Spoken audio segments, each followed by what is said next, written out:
صلی اللہ علی محمد صلی اللہ علیہ وسلم۔ اعوذ باللہ السمیع العلیم من الشیطان الرجیم، بسم اللہ الرحمن الرحیم، والصلاة والسلام علی رسولہ الکریم۔ اما بعد، کتاب العیدین جاری ہے، اور اس میں ہم نے پچھلے دفعہ جو باب شروع کیا تھا وہ تھا التکبیر ایام منن، کہ منا کے دنوں میں تکبیرات کہنا، وَإِذَا غَدَا إِلَىٰ عَرَفَہ، اور جب عرفہ کی طرف جائیں تو اس وقت بھی۔ تو آج اسی ضمن میں اگلی حدیث ہم پڑھیں گے۔ یہ حدیث کا نمبر ہے 927، اور حضرت محمد بن ابی بکر ثقفی سے روایت ہے۔ فرماتے ہیں عن محمد بن ابی بکر ثقفی قال، فرماتے ہیں سألت انس، میں نے حضرت انس رضی اللہ تعالیٰ عنہ سے پوچھا، وَنَحْنُ غَادِيَانِ مِن مِنَنَ إِلَىٰ عَرَفَاتٍ، کہ ہم دونوں جو ہیں وہ منا سے عرفات کی طرف جا رہے تھے۔ عن التلبیۃ، تلبیہ کے بارے میں نے ان سے پوچھا، کیف کنتم تصنعون مع النبی صلی اللہ علیہ وسلم، کہ آپ نبی صلی اللہ علیہ وسلم کے زمانے میں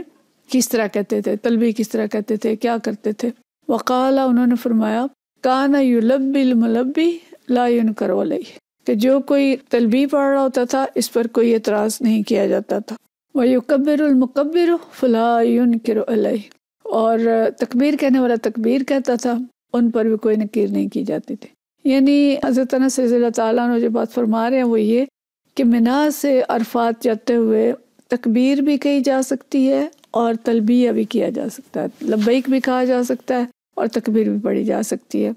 اور دوسری بات ہمیں یہ پتہ چلتی ہے کہ صحابہ کرام رضوان اللہ اجمعین جو ہیں ان کے درمیان بہت وسعت تھی، اور صحابہ کرام ایک دوسرے پر ایسے معاملات میں تنقید نہ کرتے تھے، اور نبی صلی اللہ علیہ وسلم نے ظاہر ہے اس پہ کچھ کہا نہیں ہوگا، تو اس لیے دونوں چیزیں جو ہیں وہ جائز ہو گئیں۔ اور اس سے ہمیں دین کے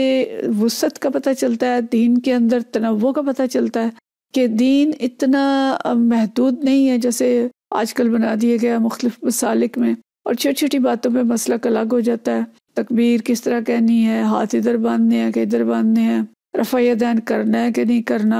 چھوٹی چھوٹی باتوں پہ جو ہے وہ مسالک کے اندر اختلاف ہے۔ جبکہ صحابہ کرام رضوان اللہ اجمعین دین کی نصرتوں کو سمجھتے تھے، اور دین کے اندر یہ آسانیاں ہیں کہ ایسے کر لیں یا دوسری طرح کر لیں، دونوں چیزوں کی اجازت ہے۔ تو ان کا طرز عمل جو تھا وہ ایسے معاملات میں تنگ دلی کا نہیں تھا، تنقید کا نہیں تھا، مسالک کا نہیں تھا، بلکہ وسعت اختیار کرتے تھے۔ تو ہمیں بھی یہ چاہیے کہ ایسے معاملات میں وسعت اختیار کریں اور ایک دوسرے پر نکیر نہ کریں، اور ایک یہاں نکیر تو کیا کفر کے فتوے لگا دیے جاتے ہیں نا کہ فلاں مسلمان ہی نہیں ہے، اور اس کو عقیدے کی بنیاد بنا دیا، حالانکہ چھوٹی چھوٹی چیزیں بنیادی عقیدہ نہیں ہے۔ عقیدہ تو وہی ہے جو ہے سب کا ایک ہی ہے کہ اللہ ایک ہے، رسول صلی اللہ علیہ وسلم اللہ کے نبی ہیں، قرآن پہ بھی یقین ہے، عقیدہ تو بنیادی ہے کہ آخرت پہ یقین ہے، وہ سب چیزیں مشترکہ ہیں۔ لیکن یہ جو چھوٹے چھوٹے عمل ہیں ان پہ مسالک بنا لیے گئے ہیں، اور یہ چیزیں درست نہیں ہیں۔ ہمیں ایسی چیزوں پہ الگ الگ طرز عمل چاہے ہم رکھ لیں، لیکن ایک دوسرے پہ تنقید نہیں کرنی چاہیے۔ اگلی حدیث ہے 928، اور حدیث حضرت حفصہ رضی اللہ تعالیٰ عنہ سے روایت ہے۔ فرماتی ہیں عن حفصہ عن ام عطیہ قالت، اور حفصہ حضرت ام عطیہ سے روایت کرتی ہیں، کنا نؤمر ان نخرج یوم العید، ہمیں حکم دیا جاتا تھا کہ ہم عید کے دن نکلیں، حتی نخرج البکر من خدرها، یہاں تک کہ نوجوان بچیاں جو پردہ کرتی ہیں وہ بھی نکلیں، ان کو پردے سے نکالا جائے، حتی نخرج الحیضہ فیکن خلف الناس، اور یہاں تک کہ حائضہ عورتوں کو بھی اپنے ساتھ نکالتی تھیں، اور یہ عورتیں لوگوں کے پیچھے ہوتی تھیں۔ فیکبرن بتکبیرہم، ان کی تکبیر پہ یہ تکبیر کہتی تھیں، ویدعون بدعائہم، اور ان کی دعاؤں پہ دعا کہتی تھیں، جب وہ دعا مانگ رہے ہوتے تھے تو یہ بھی دعا کرتی تھی۔ یرجون برکۃ ذلک اليوم وطہرتہ، اور اس دن کی برکت اور طہارت کی امید رکھتی تھی۔ تو یہاں جو امام بخاری حدیث لائے ہیں عید کے دن کی اس ضمن میں کہ عورتیں بھی تکبیر کہتی تھیں اور دعا جو ہے وہ پڑھتی تھیں۔ دوسری چیز ہمیں یہ پتہ چلتی ہے کہ حیض والی عورت بھی تکبیر پڑھتی تھی، خاص طور پہ کہا گیا کہ حیض والی عورتوں کو بھی ہم نکالتے تھے، وہ پیچھے رہتی تھیں، زیادہ مسلے پہ نہیں بیٹھتی تھیں، پیچھے بیٹھا کرتی تھیں، لیکن چلتے ہوئے جب تکبیر پڑھی جاتی تھی تو وہ بھی تکبیر پڑھتی تھیں، اور جب دعا کی جاتی تھی تو وہ بھی دعا کہتی تھیں۔ تو اس سے ہمیں یہ پتہ چلتا ہے کہ حیض والی عورت ذکر کر سکتی ہے، تسبیحات کر سکتی ہے، تکبیر پڑھ سکتی ہے، دعا مانگ سکتی ہے، یہ سارے کام جو ہیں وہ کیے جا سکتے ہیں۔ اور دوسری بات یہ پتہ چلتی ہے کہ عید کا دن کتنا خوبصورت دن ہوتا تھا نبی کریم صلی اللہ علیہ وسلم کے دور میں کہ سارے مسلمان تکبیرات کہتے ہوئے عیدگاہ کی طرف جاتے تھے،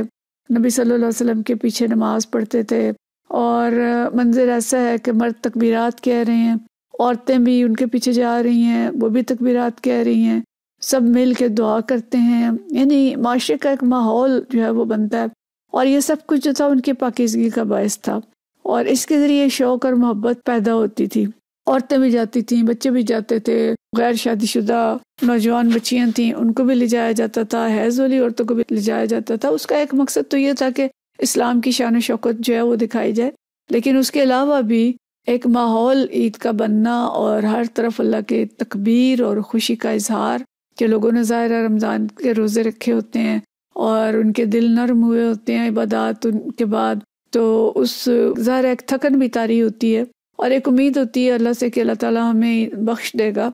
تو عید کا دن بخشش کا دن بھی ہوتا ہے، تو اس دن خوشی خوشی سب لوگوں کا عیدگاہ جانا اور اسی میں عورتوں کا بھی جانا۔ نبی صلی اللہ علیہ وسلم کے دور میں عیدگاہ کی طرف عورتوں کا جانا ایک معمول تھا، یہ کوئی معیوب بات نہیں تھی، اور اب ہمارے ہاں جو ہے وہ کچھ لوگ تو اس کی اجازت دیتے ہیں اور کچھ لوگوں نے اس پہ بھی ایک مسلک بنا لیا ہے کہ عورتیں جو مسجد نہیں جائیں گی اور ایسی جگہوں پہ نہیں جائیں گی، جبکہ نبی صلی اللہ علیہ وسلم کے دور میں یہ ایک معمول تھا اور خواتین کو کہا جاتا تھا، یہ کہہ رہی ہے نا کہ کنّا نؤمر، ہمیں حکم دیا جاتا تھا کہ ان نخرج یوم العید، کہ ہم نکلیں عید کے دن، تو اس طرح کا حکم دیا جاتا تھا اور اس حکم کی پابندی جو ہے وہ خواتین کرتی تھی۔ تو نبی صلی اللہ علیہ وسلم کے دور میں خواتین کو بڑا ہی خاص مقام حاصل تھا، اور نبی صلی اللہ علیہ وسلم بہستی ہیں، اسلام وہ دین ہے کہ جس نے عورت کو، زندہ گاڑی جانے والی لڑکی کو اتنا بڑا مقام دیا کہ اسے مختلف رشتوں میں بڑی بڑی حیثیتیں دیں، اس کے ساتھ ساتھ اس کو یہ تمام عبادات کے حقوق اور اس کے حقوق مرد کے اوپر رکھے، اور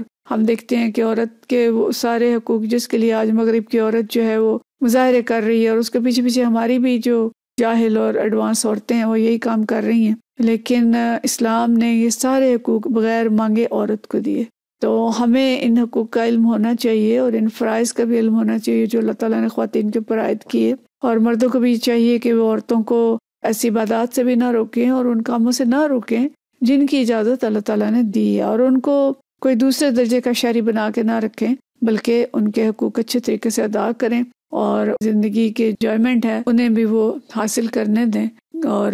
اللہ تعالیٰ کے دین کے اندر جتنی اجازتیں ہیں ان کو ان اجازتوں کے فائدے اٹھانے دیں۔ وآخر دعوانا الحمدللہ رب العالمین۔